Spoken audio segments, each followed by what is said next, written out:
Hello and welcome back to my channel for this video, which is going to be the part 2 to my stairway makeover. If you're watching this video, chances are you've already watched the part 1 of this makeover, and in that video I showed the process of transforming my stairs from this to this, and I hope you'll agree that they look a lot better now than they once did. Though I did also explain in the part 1 that this is not the end goal for this space, and I actually have a few more fun kind of decorative projects that I want to get done, which are: number 1, a piece of artwork to go above my blue shelf; number 2, a trinket dish or similar to go on the shelf; number 3, a paper mâché mirror to go on that panelled wall heading up the stairs; number 4, something to hang off that noduly thing that's coming out of the wall; and number 5, an unspecified something to go in that little hole in the bottom step. So yeah, these are the things that I want to get done in this video, and this is the general design concept we're going for. Some of the projects I haven't completely pinned down exactly how I want them to look, and plans are always subject to potential change, but this is what we're going with, and I think I'm ready to get going today on doing one of these, which is going to be the artwork for above the shelf. I've had this painting up there for the last few months. This is something that I did on my channel at the end of last year, and I'm quite proud of this painting. I do think it looks quite nice here, but I specifically painted this for a spot on the wall in my downstairs hallway, so I've always known that it's not going to be staying in that spot. Fortunately, I did have a spare canvas the same size as that one, which has had a painting on it of some kind of creepy people at a private view for about 10 years. You can kind of still see it through there now. A couple of weeks ago I went over the whole thing with just a coat of yellow because I knew I was going to be painting it for this video, so I thought I would try and flatten it out with some sort of base colour, but at present you can still see all the creepy faces underneath, so I'm excited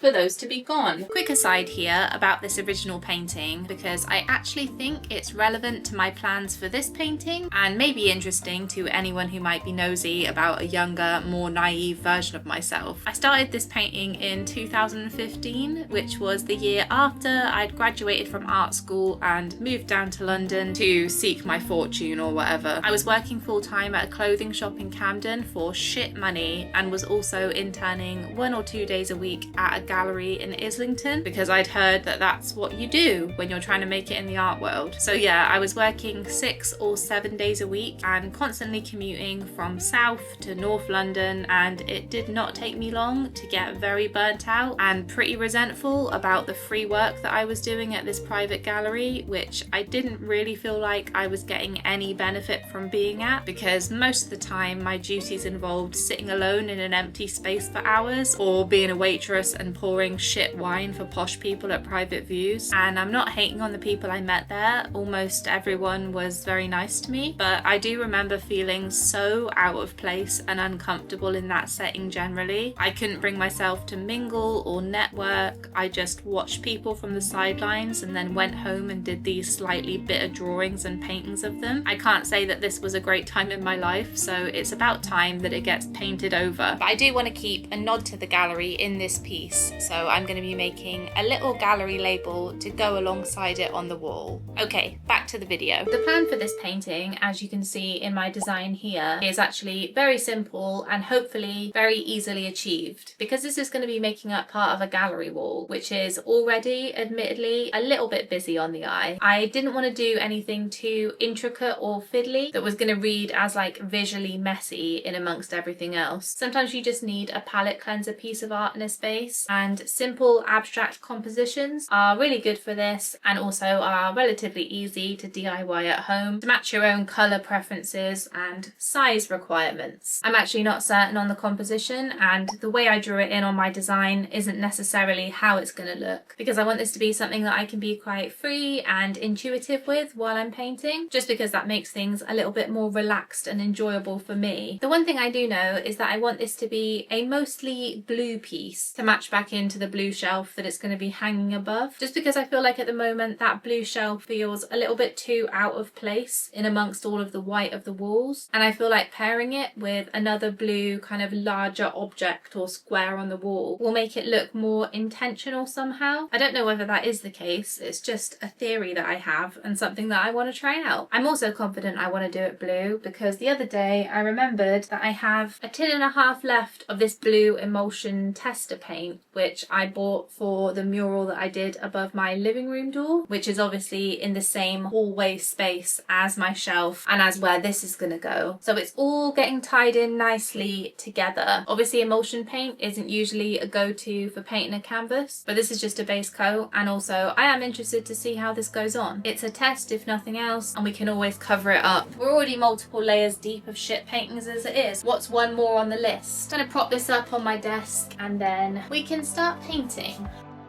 The brush I have selected is too big for the pot, so let me go and get a different one. So first step is just to cover all of this canvas with this blue. That's satisfying. Well, it's definitely a blue canvas, isn't it? That much has been achieved. This is really the only thing that I think I'll have time to do today. So I'll finish off the edges and then I'm going to leave this overnight to dry. Then tomorrow when we come back, we can put it in the space, have a look at the other artwork around it and try and decide what else it needs. When the painting's done, I will be actually hanging it up with some command strips rather than having it leaning here. But just to get a general idea, let me step away. I think this already looks better than that other painting in this space specifically. And now I can go in with a new layer of some acrylic paint, have a little play around. I actually just took a 20-minute break to scrape my palette clean. And now we can actually get going. I'm using a nice big brush and also a fan brush, and I'm going to slap it on in a pretty chunky kind of way. I drew this on the plan as a blue rectangle with a reddish kind of border, so I'm starting out by putting that in just to see if I like how it looks. So far I think I do. Inspired.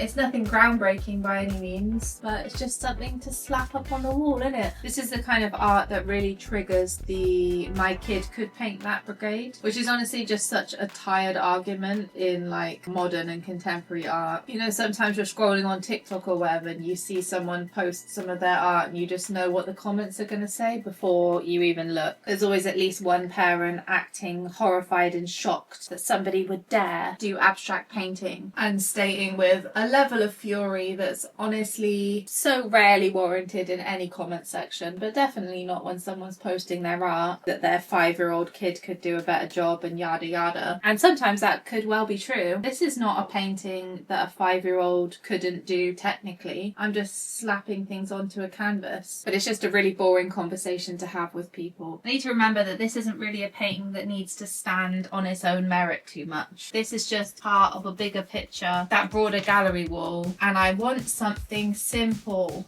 So I said that and then immediately proceeded to make this painting less and less simple over the course of the next couple of hours until it looked like this, and I completely despised it. Abstract painting is harder than it looks. Where is a talented child when you need one? So the next day I came back and painted over most of what I'd done the previous day with more of my blue emulsion paint, added a few other little details until the point that it looked like this. Finally, I could print out my little gallery label with the artwork's name and date, and it was done. And what an underwhelming reveal this is. It does kind of remind me of something you would find on like a printed canvas in a home sense, which makes my heart die a little bit inside. But also I think that this is going to look much better in the space than the fussier version did. It does of course go alongside my gallery label, which I also put together yesterday, and I'm pleased that I went with this more chunky shape. It adds a certain something. I did manage to smudge the ink a little bit on that B, and I did consider printing it again, but then I decided against because the beigeflannel gallery does everything a little bit half-assed. So I'm going to pop these up later on in the video, and for now we can move on to something else on my list, which is things to go alongside that painting on the blue shelf. For my design, I'm actually making 2 things to go on this shelf, one of which is going to be a trinket dish, which I'm going to make and paint blue, I think, to match the shelf, and that's going to be in the shape of a dog bowl for my ceramic Afghan hound, who also lives on that shelf and who I think deserves a bowl. And then the other thing I want to make is like a vase bottle thing that I can use for some reed reed diffuser liquid because obviously it's near a litter tray. It's nice to have a little bit of a sweet scent in the air. And this is going to look like this, which eagle-eyed viewers among you may recognize as the vase thing in the painting that's directly above it. That painting is something that I did a few years ago when I was just doing a load of things in one day and doing things quite slapdash. That's the one thing that came out that I quite liked, and I like the idea of bringing something out of that painting into the physical world. I kind of did this in my bedroom makeover where I displayed my great granny's painting of a cat alongside a cat pot and also a red little ashtray to match back into the painting, and I really liked how that little area turned out. Kind of doing that again but with this purple vase, and I have actually already started making this, so let me show you. Look how gorge. This is obviously just the frame of the vase, and I made this out of some chicken wire and also this little plastic paperclip pot that I had. I do want to put reed liquid in here. I knew I needed to have at least one waterproof area of it, so that's why that's jammed in there. So since this one's already started, I think I'll get going on it first. Ooh. Just gonna smash clay all over this frame. I have used air dry clay before, but not for a while and not that many times. I kind of feel like I'm learning again as I go. The vase in the painting does have kind of a textured paint effect, so I don't know if I'm gonna make the surface of this perfectly smooth or if I'm gonna leave some little bumps and lumps to lean into that a bit more. But this is fun. We like messy play. Whew. It's been about an hour and a half, and here is the vase thing. I've been going over and over it, trying to smooth out the surface as much as I can, but it's a bit difficult now that I can't get much purchase on the inside of it. So when you're trying to smooth it from the outside, it starts kind of caving in on itself a little bit, which I don't want to risk it doing anymore. I think I need to just let it dry now. And that used this whole packet of clay. I thought I was going to have enough to do this and the dog dish, but alas I don't. So I'm going to have to go and get some more of this from the works tomorrow morning, and then we can do that one then. For now, I'm just going to leave this guy to dry and go and wash my crusty hands. It's the next day and our vase reed diffuser thing is drying. It's going to need a few more days to properly dry out because there are some areas, particularly on the underside, that are a little bit thicker. I'm pretty happy with how it's looking. I have been to town this morning as promised to buy some more clay so that today I can make the dog food bowl trinket dish thing that I'm planning to go next to this on the shelf. I'm not using a frame for this one. I'm going to do it in the classic clay ceramic technique of making some long sausages and coiling them round until we have a bowl. Then I'm thinking I can add some more coils and put dog just on the side there to make it really obvious that it is what it's supposed to be. I don't know that I'm doing this right. Also, I don't have any clay pottery tools. We're just making do with fingers here, which, let's be honest, are some of the most amazing and versatile tools that we have. All it needs to do once it's done is hold a few sets of keys and maybe some loose change. So the stakes are low.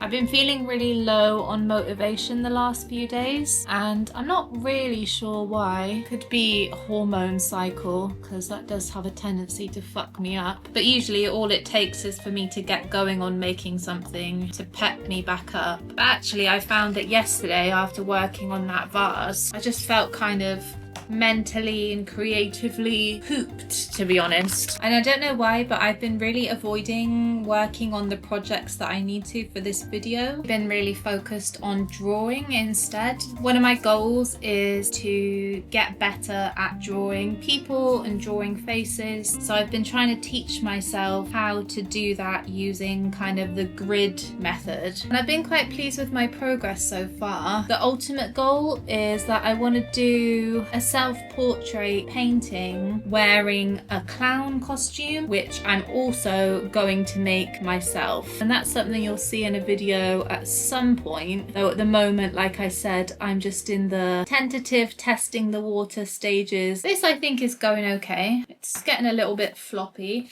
but it's not falling apart. So I'm going to finish building this bowl up and trying to get it looking as decent as I can, and then I will catch back up with you once we're ready to put put the lettering on. Well, that took ages, and I kept messing it up and making the sides too thin or the base too wide because it has to fit on that shelf. And I think that this is probably the best we're going to get to. The sides are a little bit shorter than I was imagining, but I should still be able to fit the lettering on there okay. So I'm going to do this in a wormy fashion. Roll some thin little sausages out to make the letters. I will just score the surface of the sides before I stick them on so that they don't fall off. But hopefully we can do this okay. Working with clay is deceptively tricky. It's really easy to mess up what you're doing. You get the pressure wrong for even just a second because you just warp what you're making out of shape. It's very frustrating. I think that is about as good as we're gonna get, because if I keep fussing with it, I run the risk of messing it up. We're gonna leave this to dry out for at least a few days until we move on to the next step, which will be painting. So I'll catch you then. It has been nearly 2 weeks since the last time I was working on my clay things, and they are now definitely fully dry, which is good. We do have some surface cracking on this one, specifically around the base, but it's nothing structural and it stands up like a vase exactly as you'd want. My dog bowl trinket dish has come out a little bit strange, I suppose. When I showed it to my boyfriend, he said it looked like something from Wallace and Gromit, which I can definitely see, but I think it's cute nonetheless, and it definitely will do the job of holding some keys. One thing I didn't show you when I was playing around with the clay was that I decided last minute to use some of the extra clay that I had to make a little selection of dog food pieces. Some meaty chunks, some little round biscuits, and we've got some bone shaped biscuits. And I figured because there may not always be a key in this bowl and sometimes it will be sitting empty, perhaps it can have some dog food in it just to liven it up a bit, and then the keys can just intermingle with the dog food when they're in there. Kind of like a dog biscuity version of those little glass beads that people put in the bottom of candles and things. The next step is to paint them, and I'm going to start off with my vase here because I'm going to be painting this to match the painting that it's going underneath. So purpley, pinky, painterly tones. I don't know if I should have lightly sanded this maybe before I started painting. Google's answer was inconclusive, but this isn't going to be a high wear and tear kind of item, so I think we're going to be okay. Now the paint's on there, it's ended up like a rich burgundy colour, which wasn't expected because it was way pinker before it went on, though I suppose it was going onto a terracotta-y base, so maybe that makes sense. At present, I think it's low-key hideous, and actually now it looks like a heart, aorta kind of thing. Not ideal, and it's also currently not passing the would I buy this in a charity shop test, because I absolutely would not. However, I've made it now, so I'm going to make the best of it and carry on with my paint plan once this is dry. For now though, I can move my attention onto the bowl, and I think I'm going to start by painting all of those little dog biscuits because that seems like the more fun job of the two options. I was originally thinking that I'd lay them all down and then paint one side at a time, but I have found that it is much more efficient to hold them in my fingers and paint every side at once and just allow some of it to be wiped away, because these are obviously bits of dog food, so they don't want to have a perfectly even and non-textured surface anyway. Just onto the beefy chunks, I've decided. These are beefy chunks. And once I finish with these beefy chunks, we're going to move on to painting the bowl itself, which I've always imagined being the same colour blue as the shelf it's going on. Then we'll have the shelf, the dish and the blue painting on the wall as a little trio of one single colour, which I feel like could be quite nice. I've dressed well to match this today, accidentally. Love when that happens. First coat done on this. Now I can move back onto my Reed diffuser bottle because the first coat is dry and I really want to make this look less like a heart, and I'm hoping a second coat of paint is enough to fix it. Also, I just want to acknowledge here that I do know that the vase I've made is not the same shape as the vase in my picture, which is a slight disappointment to me and something I think I could have done better on. But at this point it is what it is. Oh dear Lord, this is looking awful. As an object on its own, I would actually go close to saying I despise it. However, the idea is that it works with the painting above it. So I'm just holding out hope that once it ends up in the space, I feel less hateful towards it. Not sure that that's going to be the case though. The painting's done, and that's all I'm going to say about it for now. And all I'm going to do now is another coat on all of my dog biscuits, another coat on my dog bowl, and I think I'll catch back up with you in a few days' time when these things are done and this stuff will be ready to seal with a bit of Mod Podge. So I actually ended up going back over the vase the next day with a thinner wash of some pink paint because I realised it was a bit too dark and a bit too purple. Then the day after that I came back again to do the sealing coat on all of my clay bits, and then I could set those to one side to dry, and now we can move on to the next project on my list. Today I'm going to get started on the mirror project for this space, which is going to go on that slatted wall on the left side as you walk up the stairs, because I do think it's nice to have a mirror in a hallway just so you can quickly check yourself out, make sure I don't have a load of grub on my face before I leave the flat. And for this project I have this mirror here, and I bought this from a charity shop, I don't know, 6 or 7 years ago, and it was actually a dressing table mirror which had a kind of stand thing at the bottom and it swiveled back and forth. As you can see, that's no longer the case. This thing got snapped off at some point that I don't remember, and since then I haven't really known what to do with it, because without this there is no other clear way to hang this mirror. Probably could get away with using command strips on it if I used enough, but I just worry about hanging things which have glass in them with command strips, because if they fall down and smash, that is a whole load of trouble. So instead of hanging it anywhere, I've just had it propped up in amongst my other miscellaneous unused frames, waiting for the day that I would do something to it. And thankfully for this mirror, that day is this day, and I'm going to get started on transforming it for my hallway. If we refer to my design sketch here, the plan for this mirror is that it's gonna look like a face with a fringe and long black pigtails. That's what I'm picturing. The shape of this mirror being an oval I think lends itself well to this, and I'm intrigued about whether or not it's going to come out good, because this is clearly quite like a kitsch silly project which I think could easily look pretty hokey. So that's the challenge we're working with, and I think I'm going to start off by getting some wire and taking that and my mirror down into the hallway so that we can get the basic shape made before I start covering it. So let's do that now. Our mirror will be living about here, I think, so that it's a good height for facial viewing from this step.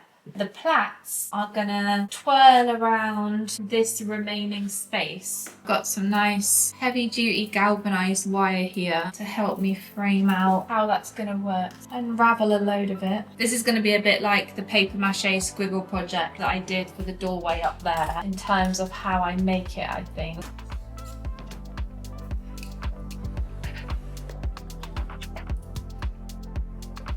Okay, this I think is broadly what I'm going for. And the mirror will obviously go in the center there. And I think that shape looks good. It fills the space nicely without it being too much. So now I just need to take this off the wall, transport it back into the art room so that we can start thickening it up and get it attached to this here mirror. Do we see the vision? I think so. Okay, so now I've got my basic wire shape. I obviously need to thicken it up and strengthen it, and also of course attach it to the actual mirror. And I'm going to do this with a combination of cardboard and chicken wire. Don't have a specific method in mind, just going to make it up as I go. I just need to make sure that the frame is chunky and strong enough before I start paper macheing.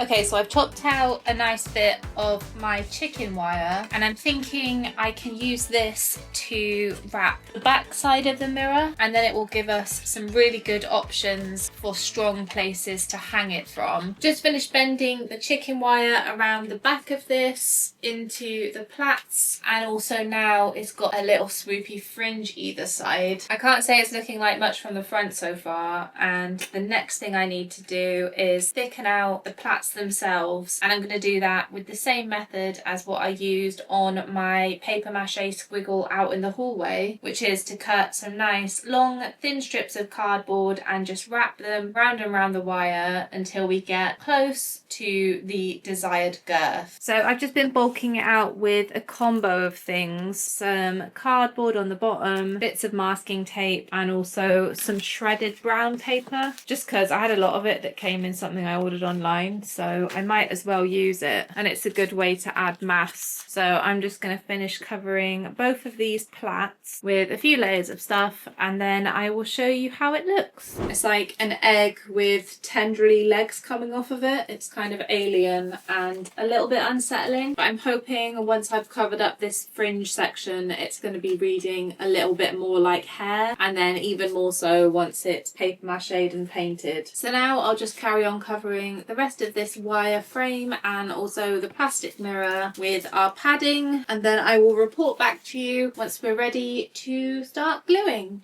And voila! I actually used a lot more masking tape on the surface of this than what I usually do, because I really wanted to be able to define the shape properly before I start paper macheing over it. So then the paper mache is basically just a finishing sealing coat, or 2 or 3, rather than the usual 7 or 8. It's still definitely creepy, but I think the addition of the fringy parting at the top and the little bows at either ends of the pigtails has helped uncreepify it a little bit, but it's still certainly going to be an acquired taste. I think I'm going to aim to get 1 layer of paper mache done on this today. But before I do that, let's quickly test it out in the space again. I'm happy enough with it, and it's time to paper mache. First things first, I want to protect the mirror face itself by just sticking down a little oval of newspaper to make sure that I'm not getting that all covered in glue. What do you think Mary sees in him? Now that's all covered, it's time for the glue. I've shredded up some newspaper and some loo roll, and I'm going to pour a mix of PVA glue and water into here ready, and then I can start slapping it on as I always do. I've ripped quite small pieces of the newspaper this time because I want to be able to really tightly sculpt around this frame, and that's obviously going to be much more doable with smaller pieces. It's actually been quite a while since the last time I did paper mache, so I am really looking forward to this.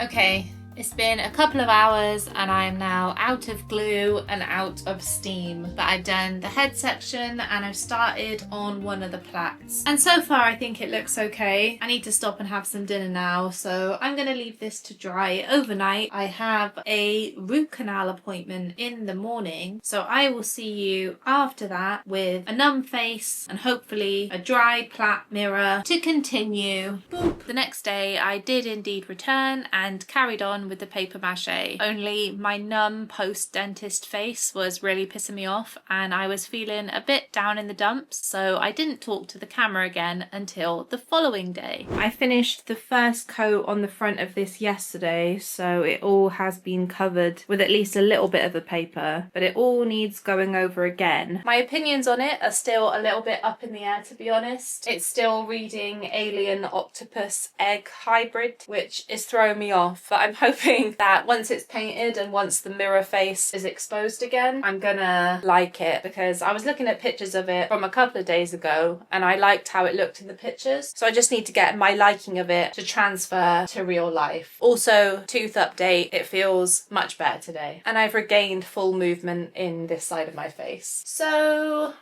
let's crack on. I've been wanting to make a mirror with hair on it for ages, and actually that's because of this mirror that I'm using in this project, because when I used to have it on my dressing table on its stand, I actually used to use it as a place to keep wigs, and I always thought that that was really fun. The reason why I'm not using actual like wig hair for this and I'm paper macheing it instead is because I don't think it's that practical in the hallway to have a wig and not expect it to get really dusty and gross. So this is an attempt to play around with that idea with something a little bit more solid and homemade, and I'm just hoping it doesn't come out really fucking creepy. We'll see. Done!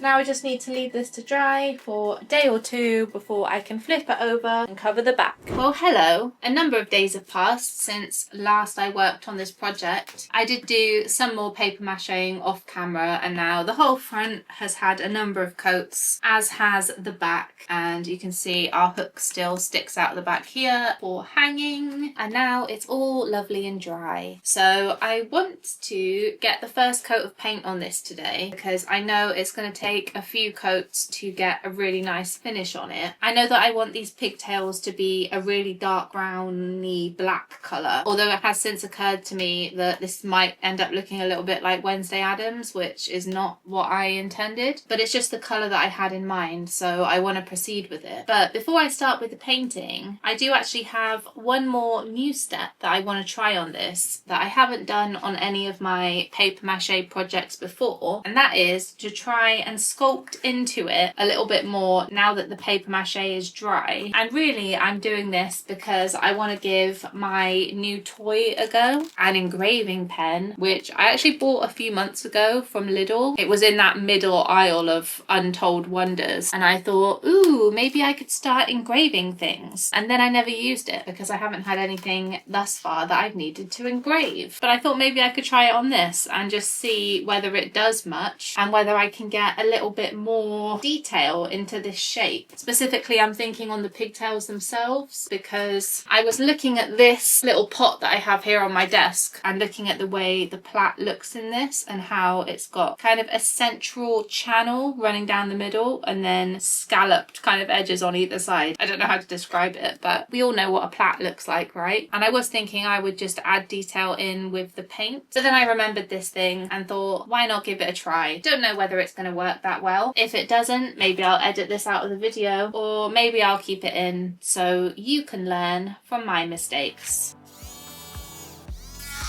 Ooh.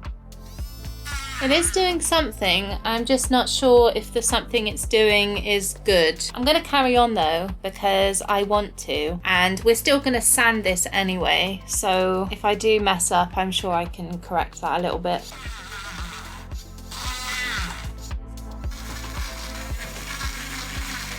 Quite a thumb workout because you've got to hold the button down the whole time while it's going, so I guess you could see that as a pro or a con, whether or not you think your thumbs need bulking up. Can you even see what I'm doing? It's made a little ridge, which means it's going to work. I'm just now realizing that it's going to take quite a lot of time, so let me report back to you when I'm a little bit further along and we can assess whether or not it's worth continuing. Figured out a system now. I draw out all the lines I want to engrave in pencil, then I go over the line and stab little dots with this pair of scissors. Then I use my engraver to join those dots up, and then I use some sandpaper to smooth it off. And so far I've been doing this about 30 minutes and I've done about 3 inches of one of these. So safe to say I probably won't be painting this today because I only have an hour left available to me. So I'm just going to crack on with this, see how much I can get done in the next hour, and I will check in with you before the end of the day. Well, I've run out of time and I haven't even finished one bloody plait, but this is as far as I got, and I do think it looks much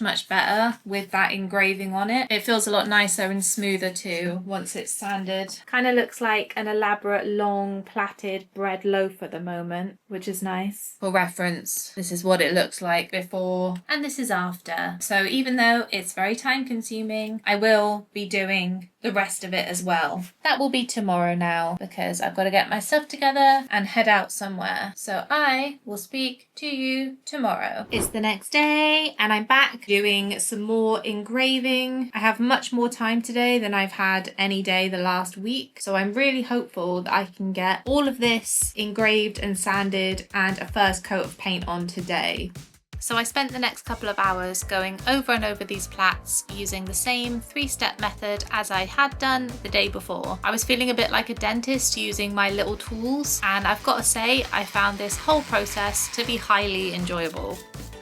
I realised after doing this for way too long that the batteries that I had in this were actually pretty empty. So I switched them over and it's actually way quicker and more efficient now, which is good to have figured out, only I do wish I had figured it out earlier. Anyway, I'm currently about halfway through the second plat. I'm hoping I can get this half done within the next 30 minutes or so. Then we can move on to a few little touch-ups on the head part of the mirror, give it all a good sand, and we can move on to painting. Okay, well, it's been longer than half an hour. It's been more like 2 hours. But I finally finished all of the sanding and the engraving on this mirror, and as fun as that was, I am happy that it's now over. I think I like it a bit more now, which is fortunate because it is proving to be a bit of a long-winded project. We're coming towards the end of the afternoon now, so all I'm going to have time to do is one base coat on the bottom of this, and I'm going to cover basically all the hair, everything except for the bows, with some dark brown acrylic.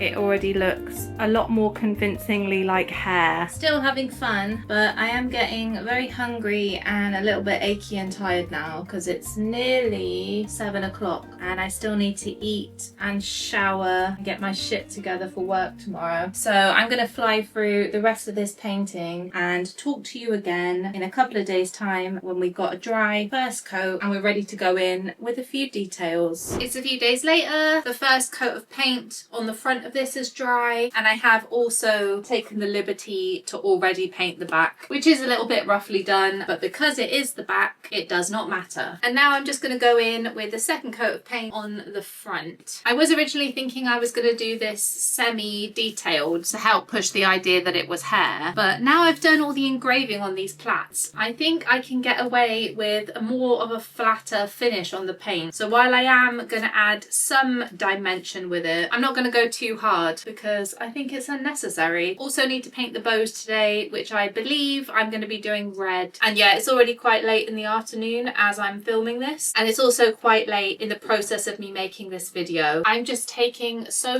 long to do all of these projects. I've been working more shifts in my actual job recently, and I've been doing other voluntary work as well, so I've been struggling to keep up with this video, but resigned to persevere. So let me get my paints out. We'll do one more coat on this and then it will be ready to seal. We're going a good few shades darker than I did on the first coat because I think that this undercoat is looking kind of greyish and I want it to be more of a jet black.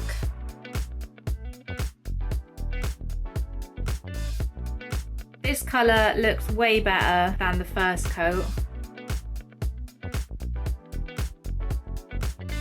I think that is all of the painting that needs doing on it done. So tomorrow, once this is dry, I can come back, seal it, and then this project will be done. Let's talk about this weird big nail nodule thing that comes out of the wall going up the stairs. I'm guessing it's some sort of support for another wall, but I'm not sure. It's really chunky and it hangs drooping down a little bit. And I've been trying to think about what I can do with it to either hide it or enhance it. And I spent the last half an hour rummaging through my boxes of stuff trying to think of something that I could adapt or make or put up there. I tried out a kind of flower. I thought about turning this little metal O thing into a chunky red frame, which I do think would look good, and I think I will do at some point, just it's not going to go here. What I've settled on ended up being this bunch of plastic grapes, and just to point out the obvious that I've switched to voiceover here because past me decided to stop talking mid-sentence and never speak to the camera again for the rest of the day. So yeah, I went for these grapes, which I bought ages ago from a charity shop and have been waiting to find a use for. One of the house shares I used to live in had some fake fruit hanging in the hallway, and I always thought that that looked really cute, so I figured I could nod to that here. And I also thought that the purpley colour of the grapes would pick up some of the other colours in the space nicely. Because I wanted to do something to these instead of just hanging them up as is, I decided to add a ribbon bow at the top of them for a little cutesy detail. This is actually the same pink ribbon that I used at the top of my bedroom door curtain in the upstairs part of the hallway. So you can see how we're tying all of these little details together now to bring some sort of cohesion in this slightly chaotic hallway. I ended up colouring in the bottoms of the ribbon with some watercolour pencils to add a subtle gradient for an extra flourish, and then I did a quick coat of Mod Podge to the ends of the ribbon so that when I cut them it would have a nice crisp edge that wasn't going to fray. And with that, that is this project done. Time for the final project on my list, which is of course the thing to go in this hole in my stairs. In the part 1 for this video, I asked people to guess what it is they think I am going to put in this hole. I think the most commonly guessed thing was that I was going to do a worm or a caterpillar or something slithering up into the hole, which is actually something I had considered. However, it is not what I am going to do, because what I am going to do is put a little plug in this hole. I had this idea because I really like plumbing things, and also this is kind of a callback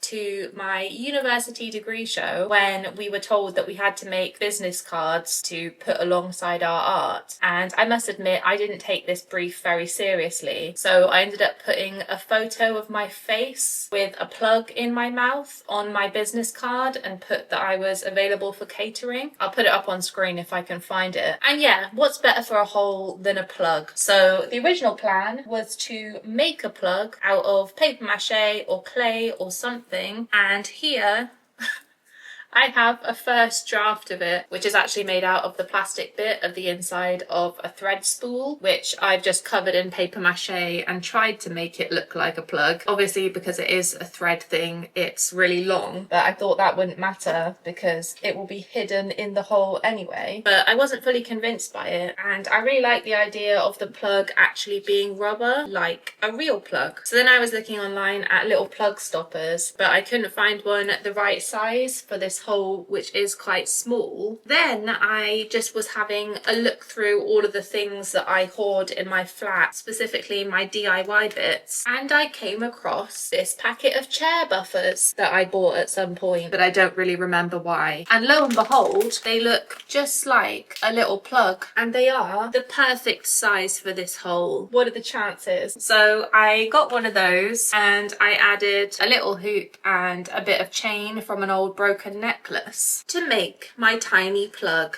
And look at that, it slots right in, the chain dangles down, though at present it is a little bit long, so I'm going to shorten it slightly. And that's the general idea. This was a very quick and easy thing, which I very much appreciate. The only thing I do want to do to it still is make it green to match the stairs, because I don't want it to stand out loads. It's more of just a tiny little semi-hidden detail that will tickle myself, because tickling myself is most of the reason why I do anything in this house. Fortunately for me, I already have a can of green spray paint, which I used to spray the door handle on the cupboard at the top of my stairs, and I think that's going to be a pretty decent match for the colour of the stairs themselves. So all I'm going to do now is hang this up, give it a couple of coats of spray paint, let it dry, and then we can stick it back in the hole. Sorry if this is an underwhelming reveal to anyone who is excited about this whole project, but I'm very happy with it. So I'm going to leave this guy up here to dry for a couple of hours, go back in and do another coat, and then this project is done, which means we are really near to putting the space back together. But before I gather all of my weird little bits and put them back in the space, I just have a couple more projects that I want to speed run, and then we're really close to being done with this video. Okay, so the last two projects I did for this space were thus. Number one, I felt bad that the bottom of this garage gallery wall wasn't getting any love, and you know I enjoy having words about in my home decor, so I decided to paint an exit sign straight onto the wall in some more of the decadent damson paint that I had left over from my living room. I didn't care about the font on this looking super neat, so I just taped off the words roughly with some masking tape, painted over it once with the base white wall colour because I've heard that that stops paint from bleeding, so I thought I'd give it a go. And then I went over that with 2 coats of the purple. I peeled off the tape and voila. And number 2, I put this unfinished painting up on the wall a couple of years ago just because I was trying to fill space, and I liked how the 2 coloured stripes in this kind of matched 2 of the stripes on the big painting above it. However, I've never really liked it, so I thought I'd use this video as an excuse to make it better. I was originally going to paint a portrait of my ceramic dog on this, but at some point in the process I ended up changing my mind and I decided to go for another abstract piece instead, which ended up looking like this. And with this done, that is now everything that I needed to make for this stairway completed. So now I can gather together all of the things that I've made and I will be ready to install them in this space. The day has finally come to put all of this stuff up into my stairway, and looking at this slightly strange haul of objects that I've created, I don't quite know yet how to feel, but actually seeing it all together now, I do think that it all looks like it belongs together somehow, and maybe that's just because it was all made by me. I do always find it interesting how you can often see a maker's signature style even translated across different ideas and different mediums, and hopefully you can see the beigeflannel signature style somewhere in amongst all of this junk. Not too sure yet, and I don't think I will know until I put this all up in this space. So that is what we're gonna do, and I'm gonna start by hanging my plat mirror because it's the one thing that requires drilling and subsequent hoovering before I can put everything else in the space. So let's get on with that now.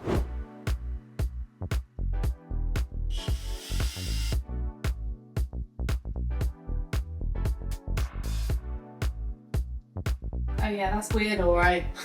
I fully respect anyone whose position is that this is terrible, but I'm actually really pleased with it.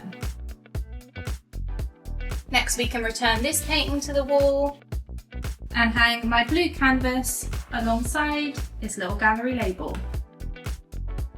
I'm also going to add these red circle stickers to both painting and label because this piece is sold. I'm going to hang this painting, which I did a while ago of my friend's dog. Massive shout out to Spud. And I also have this really stunning tartany Best Puppy Dog Show rosette that I had left over from my May Day upcycle project, which I thought I could award to both of these dogs and use to fill this empty bit of wall here. I love. And I can't forget their food bowl, of course, which I will pop down on the shelf just about there. I put some rediffuser liquid inside the paperclip pot inside of this vase. So now this can sit here smelling sweet even if it's looking questionable. Next I can put my grapes up on their hook. Very elegant.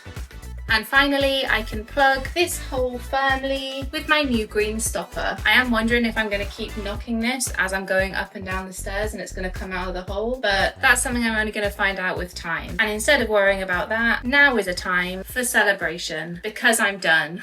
Like I was saying earlier, I have kind of struggled to get through the making of this video, and that's not even because I haven't enjoyed doing it or haven't enjoyed making all of these projects. I actually really have, but it's more just been because my brain's been very scattered and easily distracted by other projects and devastating world news events, which just seems to be the standard state of being in 2025. I am really pleased that I can now tick this whole video off my list and settle into a life enjoying having these weird new things in my hallway. I think a lot of what I've made will be very Marmite. Some people might love it, some people might think that it's the ugliest shit they've ever seen, and all of those opinions are valid, honestly, and welcome in the comments section because engagement helps. All of that being said, thank you so much for watching this video and for watching any other videos on my channel and engaging and generally just being so kind and patient with me when I am inevitably sometimes really slow with my uploads. Even though I can't promise you a solid date for the next upload on my channel, I can promise that there will be plenty more in the future. So if you're not yet subscribed, please do consider subscribing. If you are subscribed, thank you so much, I appreciate you, and have a good day to all of you. See you next time. Bye!